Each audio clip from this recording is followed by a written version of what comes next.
Hello, my name is Jimmy and welcome to the 2021 Toyota Sienna. This is a brand new model, brand new chassis, brand new everything. And, well, it is the van of the current. I wouldn't say it's a van of the future because, the van of the future will be fully electric. This is just a hybrid. But it definitely is a lot more current than a lot of its competitors. But let's take a look here. The previous Sienna was pretty good. It sold decently well. There was optional all-wheel drive, there was an SE model, and it launched something really cool, the Swagger Wagon. And actually, it was quite a success. So much so, there is an entire culture based around vans.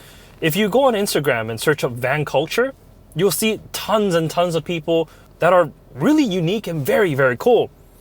I love vans. I think they're amazing. They have tons of space for you, your family, and everything else. And if, you need to carry something large, you can just fold the seats forward and have whatever you want inside the vehicle itself. The van makes a lot of sense, but they're not as cool as SUVs are.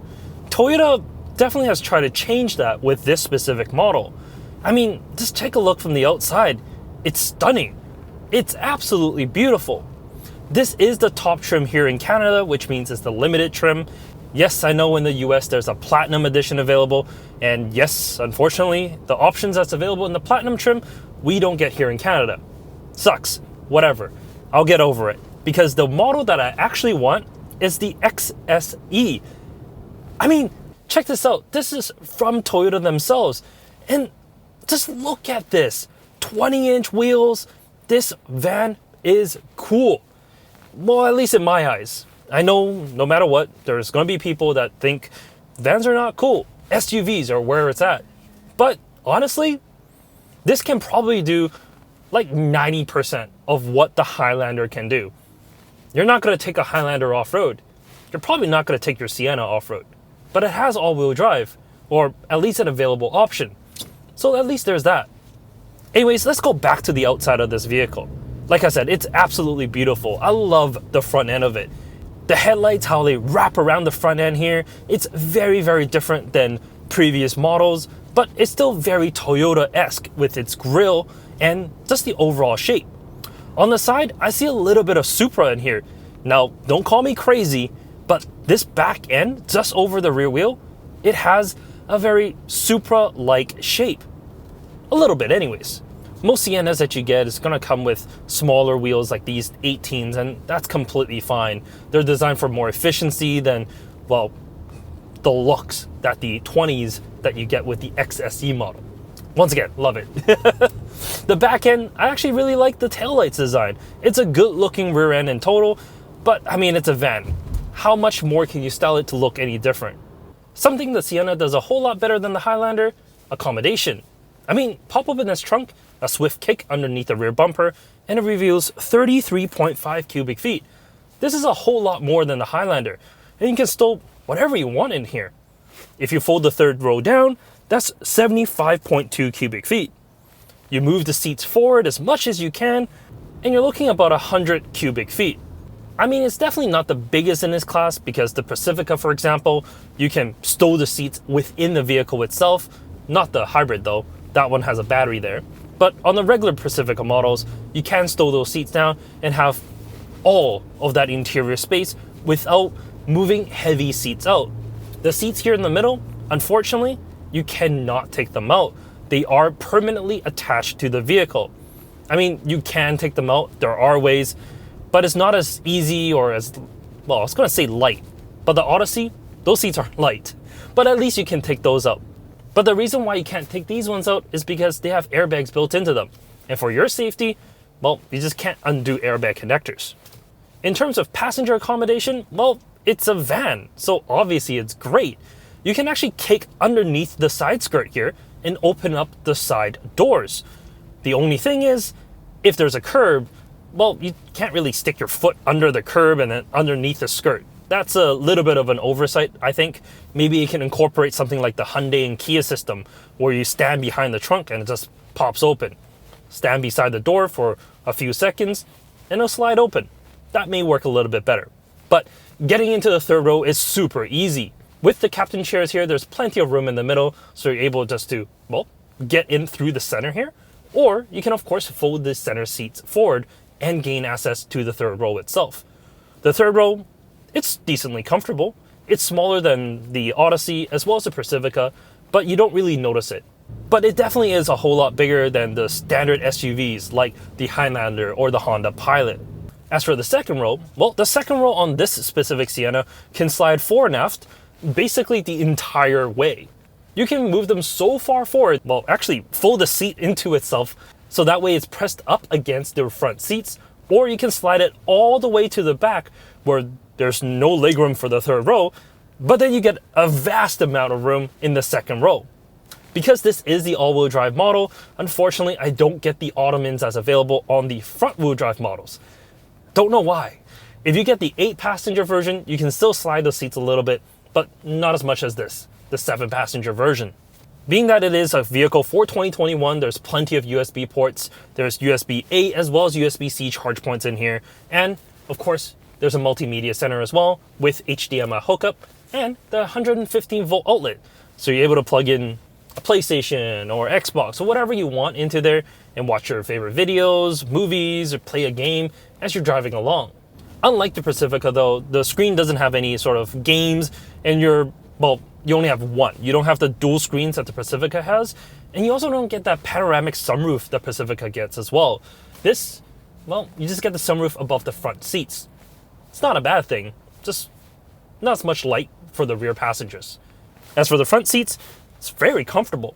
I mean, you don't get the lateral support that you would get in a sportier vehicle, but it's comfortable. Being that it is a top trim, they're heated as well as cooled. I got enough support here. As for what's right in front of the driver, well, pretty standard stuff here. You got your very normal, typical Toyota steering wheel, and behind that, your partial analog and digital cluster. It's very easy to see. I have everything that I need. Because it is a hybrid, it doesn't have a tack on the side, but rather how you're driving essentially. Like I said, this isn't the platinum trim that you get in the US, so I don't have a heads-up display. That is something that's missing, which I wish it had, but I still have a relatively good touchscreen. It's a 9-inch unit and it works well. I actually like this over the 10-inch screen that you get on the Highlander models. I find that it was a little bit more fussy, and there's physical buttons on the left and right, so it allows me easy access to maps, GPS, volume, as well as tuning control, and it's just a good system. Unfortunately, unlike Hyundai and Kia products, there's no like one button to get into CarPlay or Android Auto. That, well, could be definitely a little bit better. While we're talking about CarPlay and Android Auto, this does support it, but wired. It's 2021. Kind of wish that was wireless. Between the front seats, it's something that's quite different. This is a very, very high center console here. It actually makes it a lot easier for me to stow items in here. There's a very large cubby here, and an even bigger cubby right there for diaper bags or purse, whatever you want. And there's an absurd amount of cup holders in this vehicle for all the drinks that you'll ever need. For those with families, I have a dedicated video on how well car seats fit inside the Sienna, and you can watch that up here. I go over all the lower anchors as well as the upper anchors that's available. But let's talk about how it drives, because that's important too. The Sienna, well, it drives like a vehicle does. There's nothing too special about it, but that's fine. In this segment, no one's really looking for a performance vehicle, or no one's really looking for, well, just a better driving experience. Behind the wheel, I mean, if it goes forward, it goes backwards, it stops, it does what it needs to do. Under the hood is a 2.5 liter 4-cylinder. Yes, it is paired with a hybrid battery, and it powers all 4 wheels. The engine itself doesn't power all 4 wheels. The engine itself only powers the front.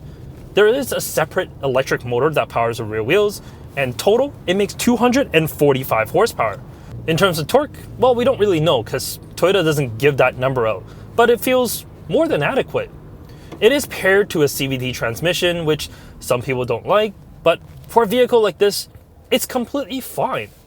0 to 60 miles per hour comes in at under 8 seconds. But let's see.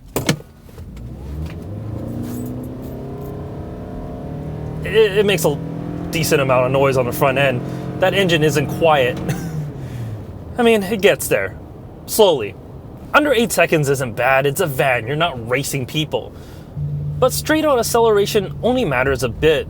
What matters most is passing power. For example, I'm going 50 kilometers per hour right now. Floor it. It picks up.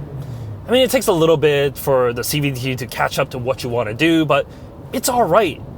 What's the most impressive part about this vehicle isn't the speed, because it really isn't. There's going to be faster vehicle options. The Odyssey is faster, the new Sedona is definitely going to be faster, the Pacifica is going to be faster. I mean, in terms of van, this is probably the slowest one. But it is the most efficient one because of the 4-cylinder engine under the hood, and as well as the battery pack that's underneath right here in the center. It actually has pretty good fuel economy. It gets 43 miles per gallon no matter if it's a city or the highway, and I think that translates to 6.5 liters per 100 kilometers for us here in Canada. It's very fuel efficient, and even with my very inefficient ways of driving, I'm averaging under 8 liters per 100 kilometers in this vehicle. I mean, I park the car, let it run while I take shots and everything. So this is nowhere near what you should be able to get if you're just commuting. And even with just the 4-cylinder, you're still able to tow 3,500 pounds. That's not bad. In any case, I think that's really it. Overall, the 2021 Sienna is, well, it's the van that you want now. The Pacifica with its plug-in hybrid, maybe just a little bit better if you're looking for straight around town efficiency, as you can plug it in, drive it in full electric. You can't do this with the Sienna. I mean, there is an EV mode, but the EV mode is very, very short. It's nowhere near as long as the range that's in the Pacifica itself. Is it a good van? It's an excellent van. It has all the style that you need and a lot of toys that people are looking for these days. And in terms of safety, IIHS says this is a top safety pick plus. Everything about it is terrific. What's not to love? Maybe the price point, because a base Sienna comes in at 40,000 Canadian dollars. The one that we have here testing, 58,000. It's definitely not cheap, but you can haul you, your family, and everyone. But I guess that's really it. That's the 2021 Sienna. Is it worth your money? If you need to carry a larger family, it definitely is.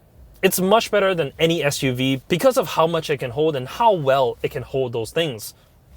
It's perfect. In any case, thank you so much for watching. If you have any comments, leave it in the comment section down below, and we'll catch you next time. Take care.